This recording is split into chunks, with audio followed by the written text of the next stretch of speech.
Vicky Marie. Good morning, good afternoon, or good evening, wherever you are in this crazy world we're living in. And if you don't know me, my name's Vicky Marie. I live in mainland Spain. And it is freezing. You know, I bet you always think, oh, Spain's always hot. Oh, lovely sunny place. It is freezing. This morning, when I got up, it was 0 degrees in Spain. So it does get cold. It's warmed up now. It's 10 degrees. You can see I've got my gloves on, got my jumper on, my layers on, the heating's on, everything's on. It's really, really cold here today. In fact, I'm just going to turn the heater down just a little bit. Okay. Getting organised, but it's my hands are so cold. So, thing is, I can't wear full-blown gloves because I have to do the keyboard, and even when I'm teaching, I'm normally going through books or stuff like that. So I have these step-toe gloves. Anyone from Britain of a certain age will know step-toe gloves. And they're good. They work. So anyway, so yeah, it's cold here. I hope it's not cold where you are, or I hope you're having nice weather.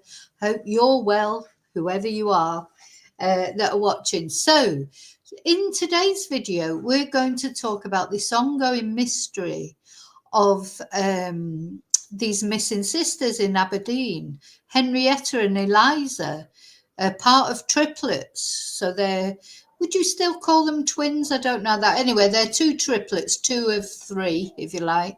And they've gone missing in Aberdeen, down by the river. It's a very mysterious situation that I'm going to explain about in a minute. We're going to talk about sort of the latest from that. And then I'm going to talk to you about, because it's put me in mind of another very mysterious story of twins, the Eriksson twins, which some of you may or may not know about, which was a pair of Swedish twins who this sort of crazy thing happened to. They survived. They're both still alive. And it's just that you think, when you're trying to get your head around what's happened to people, sometimes you're thinking in the wrong way, because you can never, ever eliminate anything in a way, really. I know you try and use common sense and think, oh, this doesn't make sense or that doesn't make sense. But you'll see from the story of the Eriksson twins, nothing made sense in that case, and still doesn't. I don't think we've ever really had a full explanation of what happened to the Eriksson twins. Happened. I don't know if they even really know what happened. So it's put me in mind of that story. I'm not saying that what happened with the Eriksson twins is anything as to what happened with these other twins or triplets, Eliza and Henrietta. I'm not saying that. It's just that it's reminded me of it. So I'm going to tell you about that as well later. First of all, I'm going to just say thank you to everyone.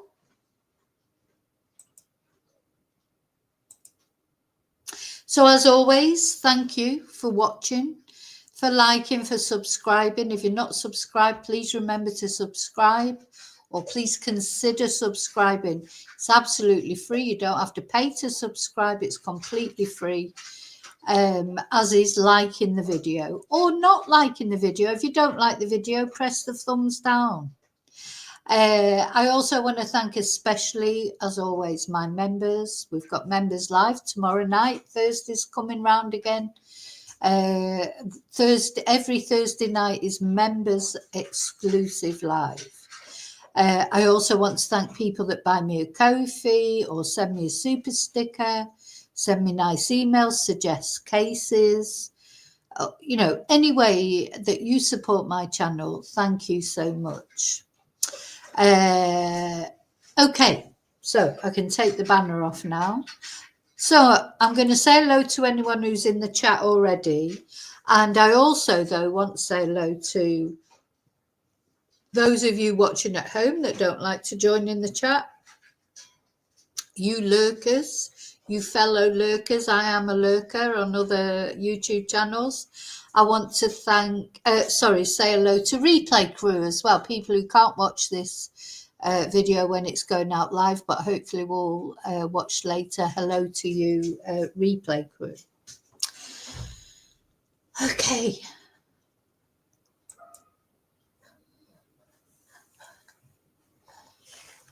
Oh, Christina, you're in France and it's -6. Oh, God.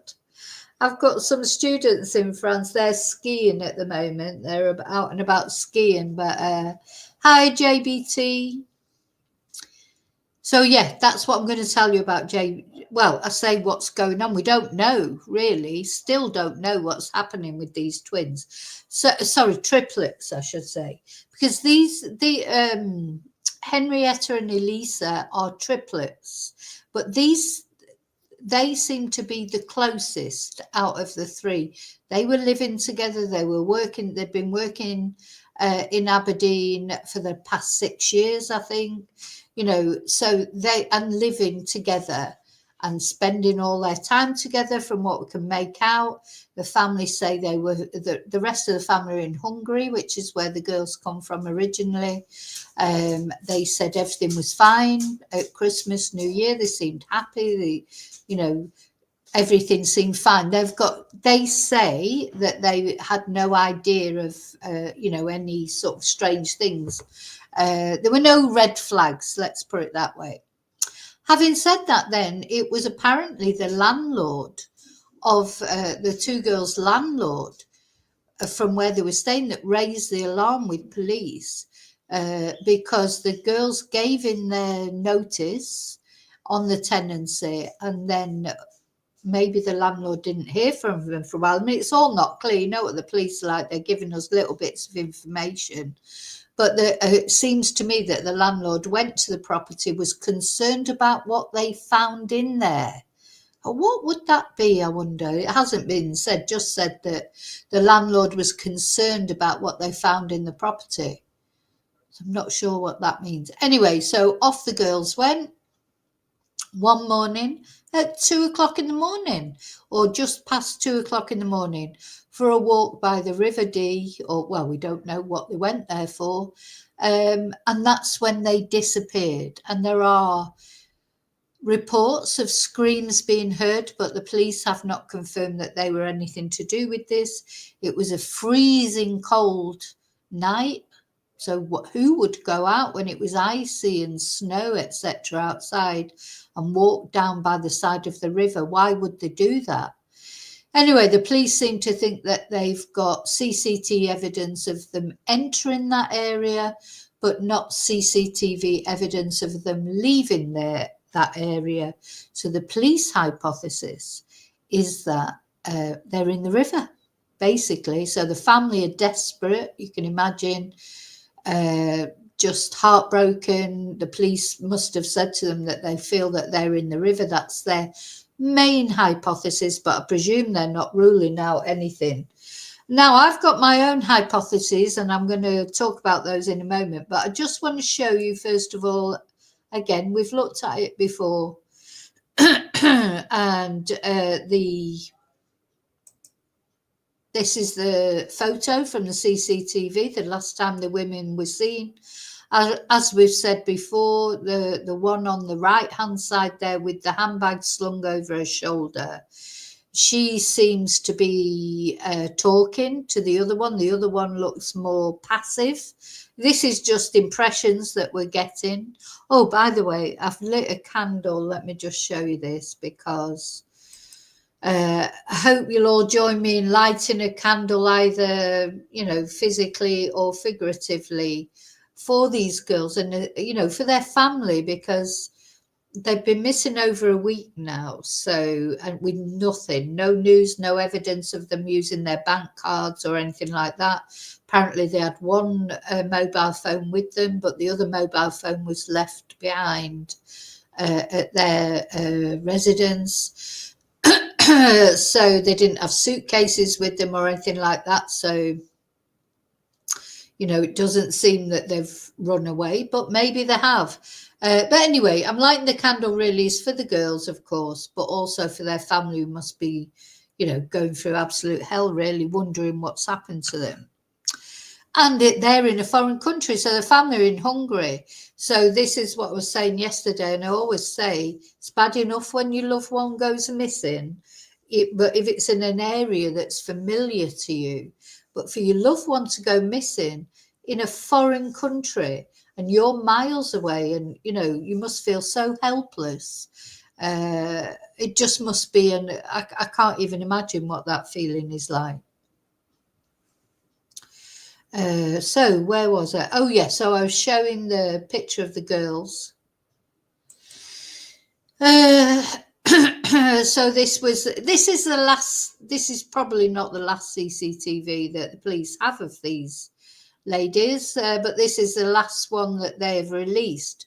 They're very purposeful, striding out. I suppose if it was cold, you would have to move quickly because otherwise you'd get freezing. They're dressed smartly. They've got coats on. They've got scarves on.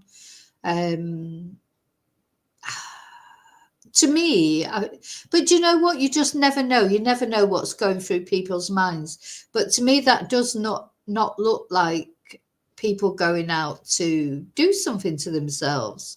Or is it? Are they just, have they talked about it and they've just decided that they're going to unalive themselves? Because we don't know. That is one of the possibilities. And that presumably the police, they have said, the police, that they're looking into their, looking into their mental health, if there's any evidence of any problems they've got there, etc. That'll be what part of the police investigation. And police investigations, they don't happen overnight. They take time, don't they? They've got to try and find out what's going on with these girls. Is there anything to show that maybe they might have been suffering from mental health issues? Okay, so where am I going? Ooh, sorry, my mouse is not working very well.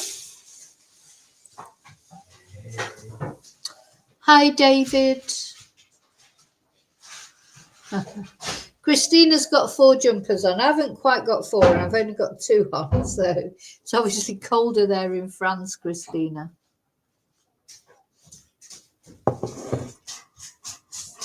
So first thing I just want to look at is one of the Scottish reporters on Sky News made this short report that I want to show you, because I think it's good to see the area where these girls went missing. The mystery here in Aberdeen of 2 missing sisters, a case that's baffled detectives 1 week on. But what do we know? Eliza and Henrietta Houston moved to Scotland from Hungary 6 years ago, and 1 week ago, in the middle of the night, they vanished into thin air here in the centre of Aberdeen, a heavily industrial area where many boats head out to the North Sea. They crossed this bridge around 2 o'clock in the morning and then headed down this path. Let's remember. Now, first of all, of course, first strange thing is why go out at 2 o'clock in the morning? What that to me is the crucial thing. Whatever you might think happened to them after they left, why were they even out at 2 o'clock in the morning in that particular area? It's not like they were out at a bar or, a discotheque or some sort of nightlife, or even having a coffee somewhere. They were there at a place where, why would they even be there? And the other thing I just want to look at how this river is flowing, how quick it is flowing. Headed down this path. Let's remember. Sorry, I didn't show that very well. Let me do it again. Down this path. Let's remember the freeze crossed this bridge around 2 o'clock in the morning. Quick flowing. And then headed down this path. Let's remember the freezing conditions. The tiny path with overgrown shrubs at the side would have been thick with ice. Treacherous conditions. Now, yeah, it's a very fast flowing river, isn't it? It's not like other rivers we've seen on other cases that are practically not even moving. That river is clearly moving quickly. Also, again, to remember that it was freezing cold on that day. There was snow. The river was actually was iced over parts of it. So that's important to remember as well. So it would have been very slippy. Those who know them say they are quiet, they're hardworking, and they're not prone to making impulsive decisions. So why did they end up in this part of town Exactly. at 2 o'clock in the morning? This has been an operation that's centred on the land, sea and air. Detectives continuing to scour the banks here, going underwater and taking to the helicopter as well. But so far, they have not received any conclusive answers as to what happened. And today an update came. Yeah, so nothing has been found so far. And I think that's relevant as well, because quite often when you hear of people unaliving themselves, like we saw with Gaynor Lord, for example, and Victoria Taylor, they leave a lot of their possessions on the riverbank. Gaynor Lord actually undressed and got in the water. Whether she unalived herself is not clear, because the coroner said they weren't clear why she got in the water. But she got in the water and it was freezing cold as well, but left her possessions at the side of the water except for her coat. Then we had Victoria Taylor, who she also left her possessions by the side of the river. So why would you enter the river with everything with you? Deliberately, I'm talking about, if that was what had happened. Why would you still have your handbag slung over your shoulder or all your possessions on you? So to me, I don't know. I don't think that this is a case of unaliving themselves, because I think they would have left their possessions by the side of the river. And I don't know that, and it's pure speculation, but it's only because of other cases that we've looked at that have been, that tends to be, they tend to leave their possessions at the side of the water. Why would you get in with your bag on? It just doesn't make sense. But anyway, that's one of the hypotheses that I've got. I'm going to read out my hypothesis in a moment. But the police are still saying their main hypothesis is that they went in the river. But of course, it's a question of how did they go in the river, isn't it? So bear in mind that there's two people, and the police and the divers, etc. Not only they haven't found these ladies' bodies, but they haven't found actually anything. None of their possessions, nothing, or at least they haven't told us that they have. From police saying there's nothing to suggest this is suspicious. Confirmation that the sisters had indicated they were going to end their tenancy at the flat that they had been renting for a number of years, and it was. So the police, they're still insistent that there's nothing suspicious, but of course, again, that doesn't mean anything. But I still think what they should. I think this needs to be sort of changed, because they tend to say that, don't they, in the beginning? Nothing suspicious, and then maybe there is. But I think they should count it as there's something suspicious, because they have to secure the scene, forensics, etc.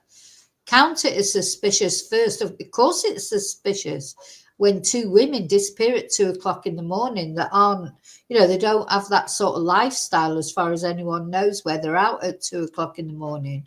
It's January, it's freezing, it's snow and ice. To me, that's just suspicious in itself. So why not consider it suspicious to start with? And then if you find out then later on that there's other things. But of course it's suspicious, because if it wasn't suspicious, why would the landlord have even bothered ringing the police? It's suspicious just in its own way. Might not be suspicious that a third party was involved. We don't know that yet. But it's certainly what I would class as suspicious. That landlord who raised the alarm. They also say that there is a strong theory that they entered the water and that their state of mind is being interrogated as part of this. Had they had any interaction with the authorities in the days, weeks and months leading up to their disappearance? No bank transactions either, and clearly, has there been any activity on their phone? All this is forming part of this major investigation. We've also been hearing from the sisters' family back in Hungary. They are desperate for them to be found, clearly. They say this is a worrying and upsetting time. So yeah, must be awful for the family. And the thing is, I see what you're saying. Then you think, no, there wouldn't be any bad people maybe on that path at that time, David. But then somebody left a comment on one of my videos saying, see, I don't know that area. So, at the end of the day, I don't know that area.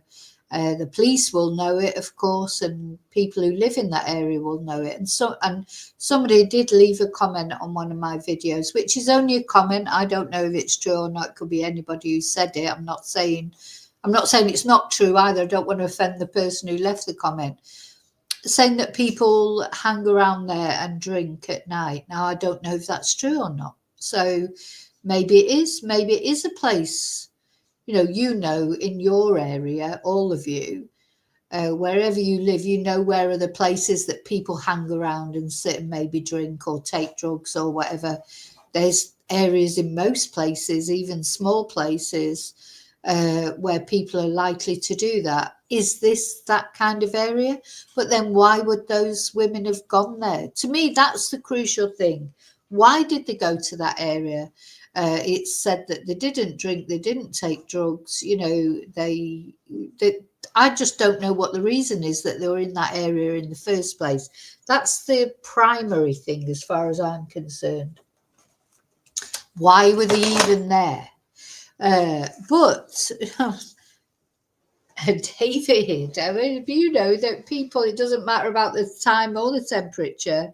If people want to do those kind of things, if it's an area where people do those kind of things, I'm not saying it is. You could be completely right. I'm just saying I don't think you can, because if you don't know the area, you would know where you live, as I know where I live, or anybody would know. Where are the places to avoid? To me, that doesn't even matter anyway. What matters to me is, why were they there?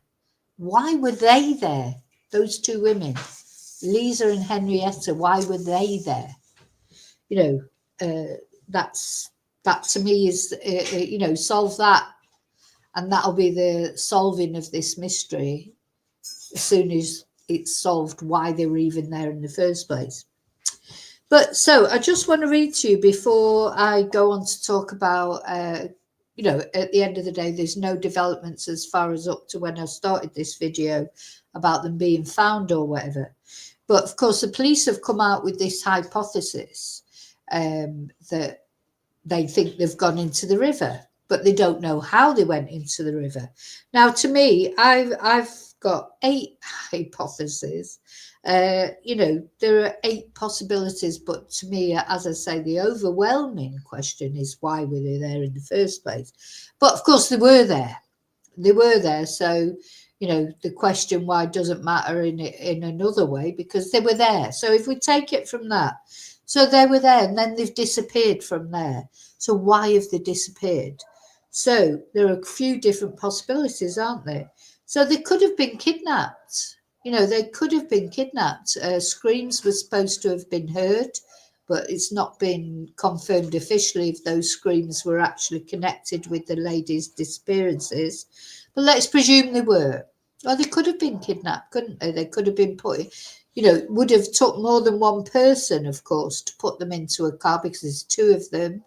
They look like quite fit and healthy and what have you. So would have needed more than one person to sort of actually take them away. But in a sort of way, I hope that is what happened, because they could be alive somewhere. And they could have run away. They could have decided, but again, if they were deciding to sort of leave the area and, why would they have gone that way? There's so many other ways. They could have just got their possessions together, got in a taxi, got on a bus, done anything, got on a coach. Why would they have walked along that path? But it's a possibility. It's everything's possible at this point, isn't it? They could have been kidnapped. They could have run away. Now, something that occurred to me as well is, again, first thing you need to decide is why were they there in the first place? But obviously they were there. What if there was someone lurking around there?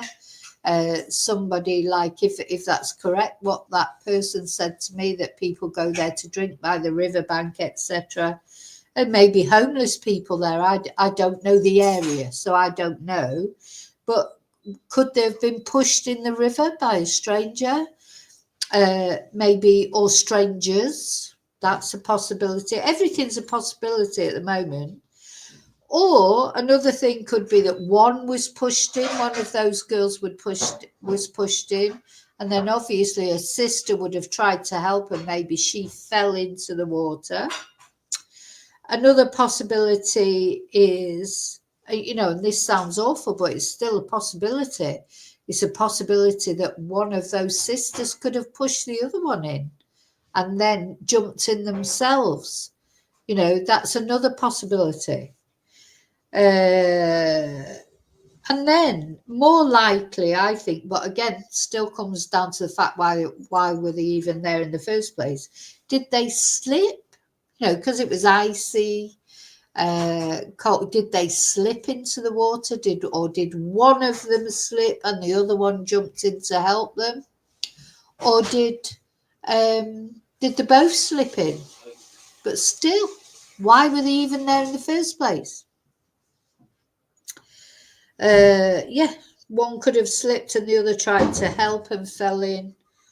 Or, of course, the last possibility is that they did, in fact, deliberately go into the water to unalive themselves. So that, to me, are all really, what other scenario could there be than that?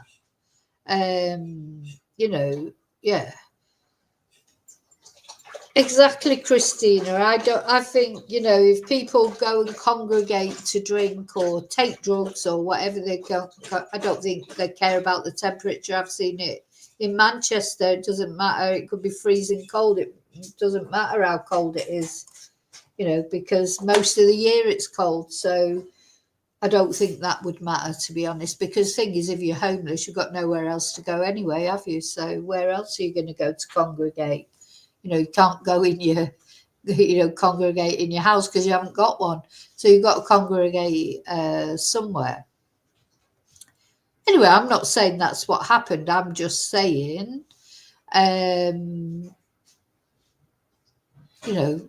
what? Why? At the end of the day, this is a pure mystery. The police obviously will be investigating into their mental states. And that may leave a key. I'd still like to know why their landlord felt that they had to ring the police when they went into their property. What did they find in their property that made them feel that they had to ring the police? And why did they even feel like they had to enter their property? I mean, because I don't know what the laws are, but I think probably the laws are you can't enter someone's property, even if you're renting it to them, even though you own it. You can't, if you're renting it to someone else, I don't think you can enter without that person's permission. So for the owner to go in there without the girl's permission, it says to me that maybe they've been trying to contact the girls, not been able to get hold of them. And that's why they ended up going in there. And something that they found in there that we don't know what it is led them to be worried about the girls and ring the police. So we'll see. Maybe we'll find that out eventually what that is. I think as time goes on, I think we'll find that the police will release more information. So that really is where we are. We don't know anymore. They haven't been found yet, or at least up to when I'm going to just check, because this news could break at any moment that they've been found one way or another. I'll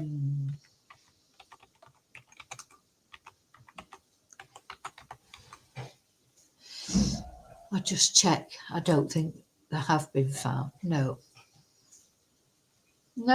In fact, the only thing everyone's saying on the media at the moment is how it's just as mysterious now as it was a week ago.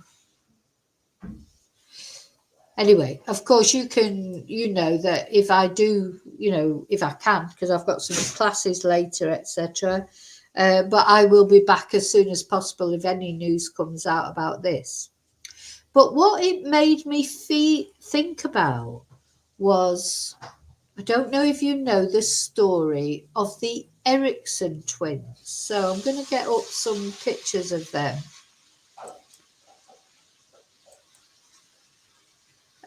Because however much you might think, honestly, true life is definitely stranger than fiction. You always think, oh, that couldn't happen, or that couldn't possibly be, because you always judge things by what you might do or might not do. But this is what happened. These two ladies, the lady in the green that's running out into the traffic, and the lady in the red there, they're twins. They still are twins. I mean, they did survive this, the Eriksson twins, and they just had these sort of crazy moment on the motorway. You can see that girl, she's trying to run out into the traffic. The policeman's trying to stop her. The girl in the red, her sister, her twin sister, is just standing there sort of watching it all going on. And I'm going to show you that video of what happened that day. But first of all, I'm going to tell you a bit about the story of the Eriksson twins. And this I'm not saying that what's happened to these girls in Aberdeen is the same. It's just that it put me in mind of it, and I think you'll understand when I start to explain to you the story. So I'm going to go to a website to tell you the story. Sorry, my voice is going a little bit. I don't know if you know this about folie à deux, when they talk about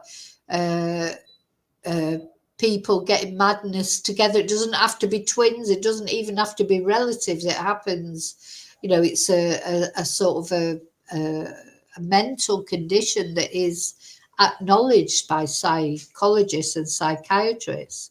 And this is supposedly what happened to these sisters. Now, let me show this website. So just so that you know where I'm getting this information from, it's called Horrorbound. Yeah, don't take it. Sometimes dead is better. I'm not sure about that. But anyway, it's an interesting website because for this particular case, because it had a lot of information about it. So these are the two girls when they were children. Yeah, two twins. And this again is this picture that I had on the I showed you before. So this is the bizarre tale of Sabina and Ursula Eriksson. So we're going to start here. On a late May evening in 2008, Swedish twins Ursula and Sabina Eriksson left Sabina's home in Ireland. So she was living in Ireland. They left it secretly and headed to Liverpool, England. Upon arrival, the twins went to the local police station to report concerns for Sabina's child in Ireland. Unsure why the women would come to England to report the incident, local police called in a welfare check to Irish authorities. Learning the child was all right, Sabina and Ursula got on a bus en route to London, and during the trip, some of the passengers and the driver witnessed strange behaviour from the twins. The women even suggested the driver stop because they weren't feeling well. Uncertain of their intentions, the driver made an unplanned stop at a service station. The twins' continued strange behaviour worried the driver to the point where he didn't allow them back on the coach and in fact left them at the service station. The driver was not alone in his opinions. The manager of the service station also believed the women were acting in a strange manner, calling the police. When they arrived, the police spoke with the twins and, judging them to be no threat, left shortly thereafter. Once the police left, Sabina and Ursula followed suit and decided to walk along one of the busiest highlands in England, the M6. So, seen on the motorway's closed-circuit cameras, the Erikssons walked along the M6 down the central reservation or median. Without warning, both sisters ran out into the traffic. So these two twins, after, all this sort of surreal thing that was going on, they ran out into the traffic, and I'm going to show you the actual video of that. Cars struck both women and traffic was disrupted. Motorists called the highway patrol and police, and expecting the worst, members of both services arrived, finding the twins with superficial injuries. They talked with the twins on the shoulder and allowed traffic to resume because the twins seemed calm. And then while they continued to chat, Ursula again walked into the traffic and got run over by a 40-ton truck. So I'm going to show you that video now. So just to warn you, because it is shocking. I'm going to show you the video. I'm going to just play the video, and then first of all, and then we're going to watch it again. Actually, and I'm going to comment on it. But this video is quite shocking. So just to let you know that, just to be warned.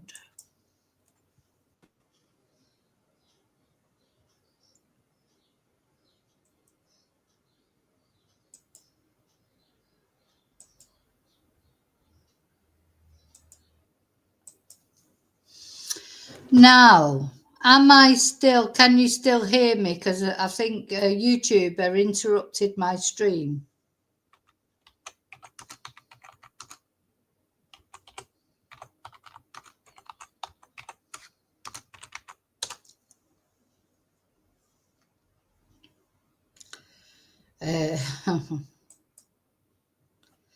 Can you still hear me? Because YouTube, is it back?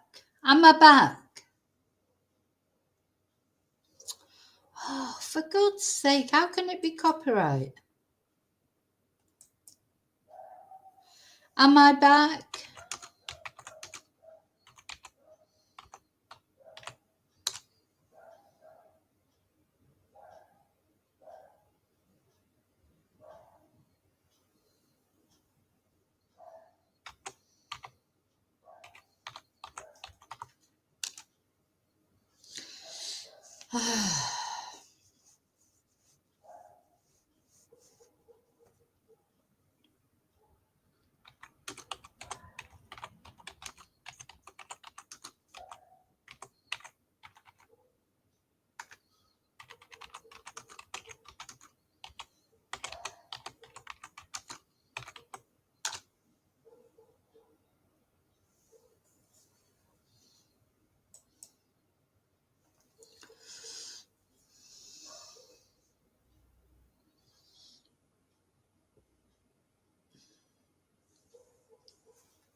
Oh, I'm back. I'm back. Okay, good.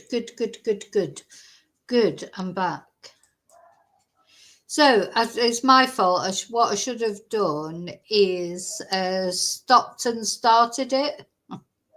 Anyway, I think you got the idea. I'm too scared to play it again. Though I probably could play it again and stop and start it.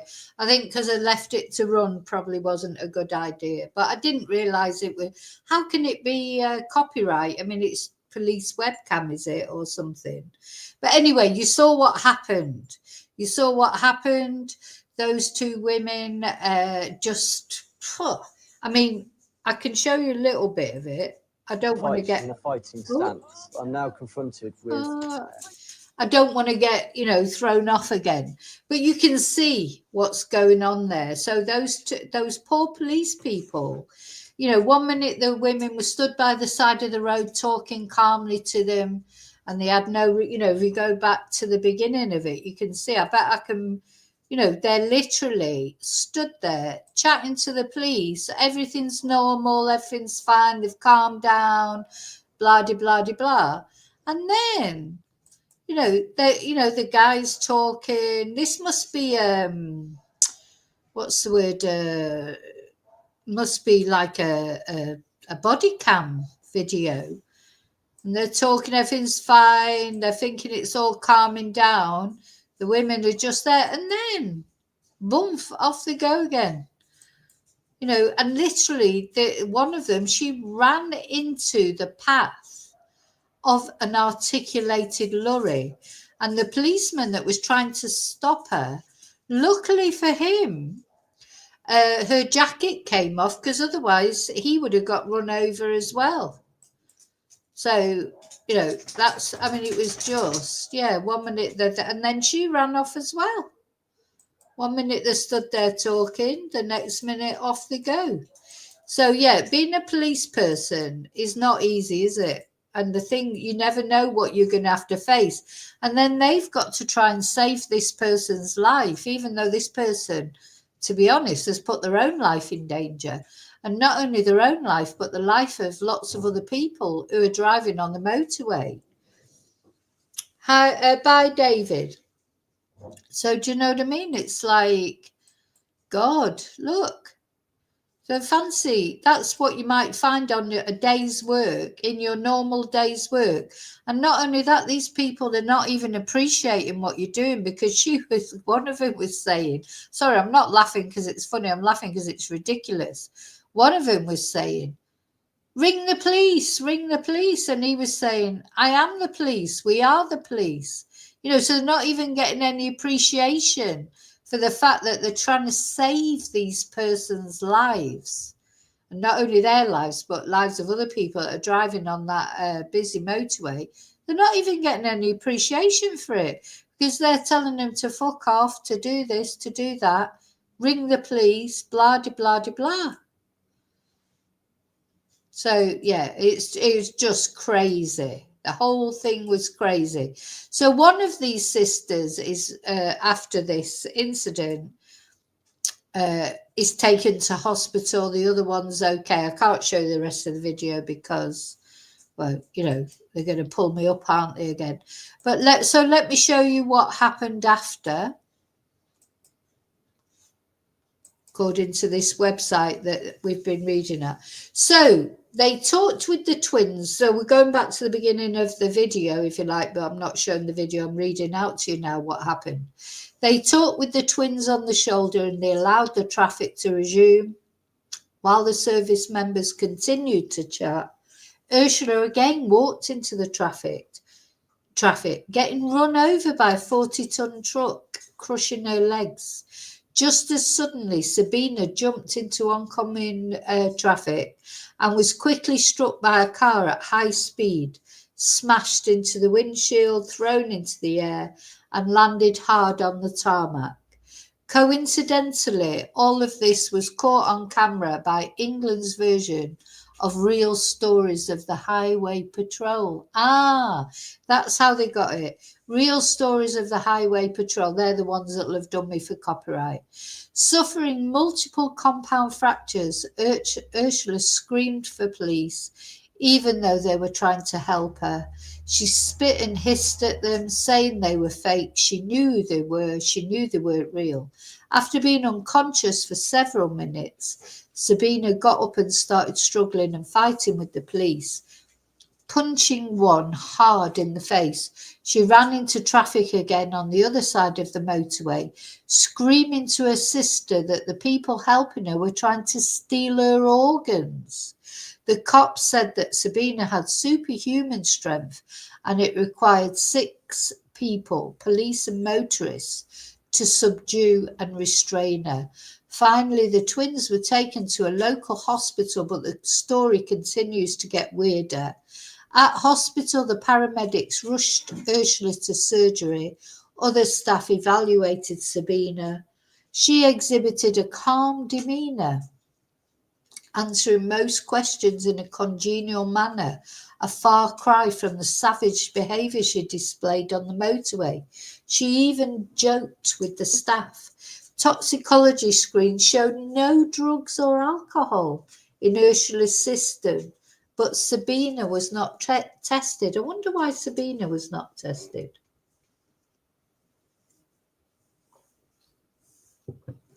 So the bags that the twins were so protective of only held 1 passport and several cell phones.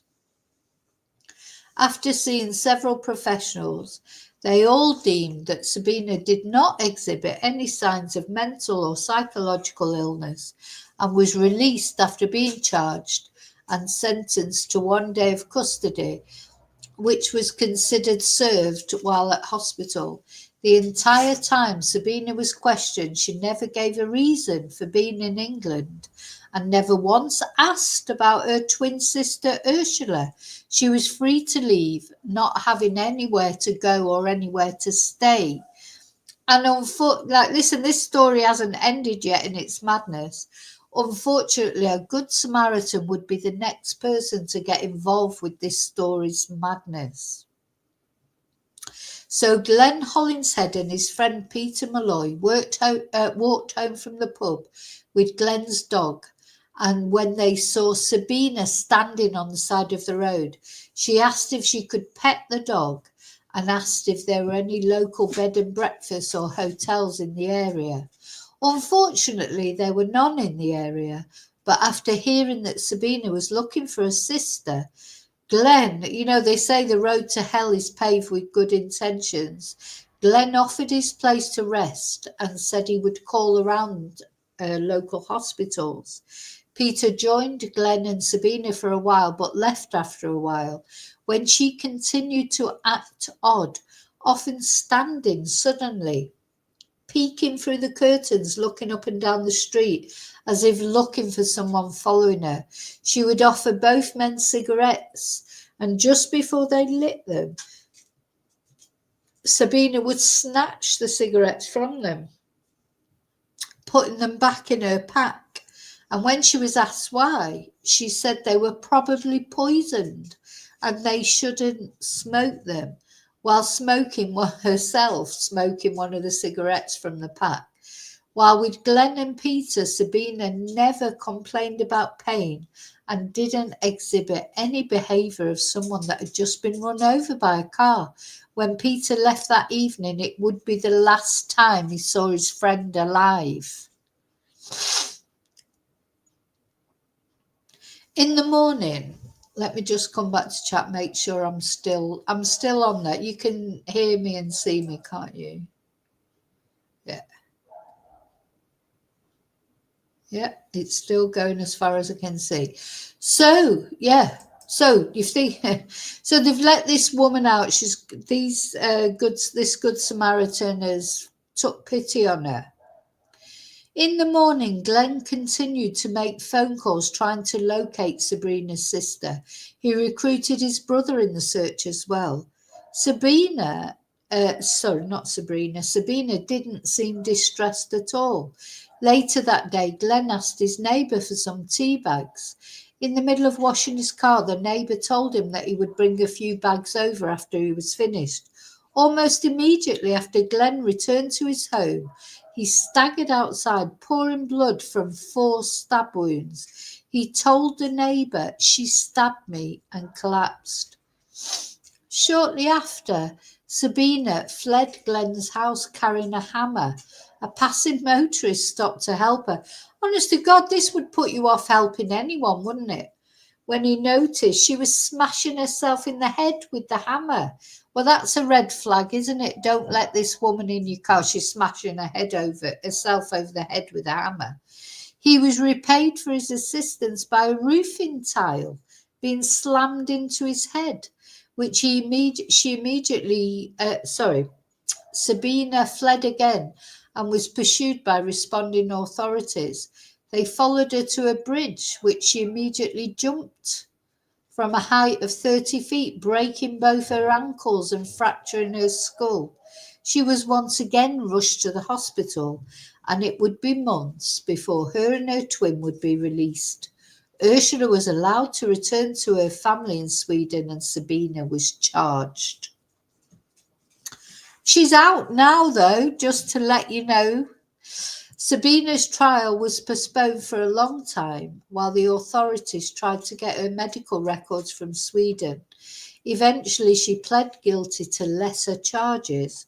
She was assessed by 2 different forensic psychiatrists, and the only answers she gave when questioned was no comment. She served 2.5 years of her 5-year sentence, after which she returned to Sweden. Oh my God. During her incarceration, she never let on about why she and her sister were even in England in the first place, what had happened that day on the M6, or what happened with Glenn Hollinshead. Imagine Glenn's family. She's murdered him, basically, and she served 2.5 years of a 5-year sentence. Oh my God. Oh God. She never spoke of her sister. An investigation into the twins' past did not show any history of mental illness or psychosis. Some suggest that Ursula's original psychosis affected Sabina, causing her to do things that ended in the unfortunate murder of Glenn Hollinshead, and one of the most bizarre cases of folie à deux. There you go. So yeah, murder somebody, you get 2.5 years. 2.5 years, that poor guy, who was a good Samaritan. Gosh, I'm so angry about that. I could just literally launch into a lot of expletives. So she's killed a guy who stopped to help her, tried to help her. She's murdered him. She got 5-year sentence, of which she only served 2.5 years. They're both now free. I think one's in Sweden, one's in America. I don't know where they are. Let's have a look, because I was just going to say it doesn't matter, but of course it does matter, because they could be on a motorway near you, couldn't they? Where are they now? So Ursula was released from the hospital after recovering and now lives in Bellevue, Washington. Sabina was sentenced to 5 years and released in 2011 when she returned to Sweden. There you go. Yeah, that's British justice for you. Murder a good Samaritan who's trying to help you after you've done all those other chaotic things on the motorway. You get 2.5 years. Well, you get 5 years, but you only have to serve half. Terrible. Honestly. Now, sorry. Hey, that's my dog trying to get his tennis ball, so I'll have to go and get it for him, and I've got to go and have some lunch. But I'm not saying this is anything to do with the case in Aberdeen. It's just, I think, as you can see, it just reminded me of it. And it's just like, you can never think you almost can never rule out anything, can you? You always think, oh, that couldn't have happened, that couldn't be right, or that. You just don't know, because true life is always stranger than fiction. And I hope this poor family in Hungary get to find out what's happened to Eliza and Henrietta. I really do hope that they get to find it. I mean, I'd love to think that they were okay somewhere, but it doesn't feel very positive, does it? But the reason that it reminded me of the Eriksson twins is you just never know. Weird things go on day in, day out, and why those two women, why Henrietta and Eliza were there at 2:00 in the morning in those freezing conditions, walking down by the river, I have no idea. Hopefully the police will find out, and hopefully they'll find out what happened to them. Anyway, I've got to go. I'll see you very soon in the next video. And as always, may your God go with you. And prayers and, for Henrietta and Eliza and their families. Bye. Oh, and of course, may your God go with you. And please don't forget to subscribe. Bye.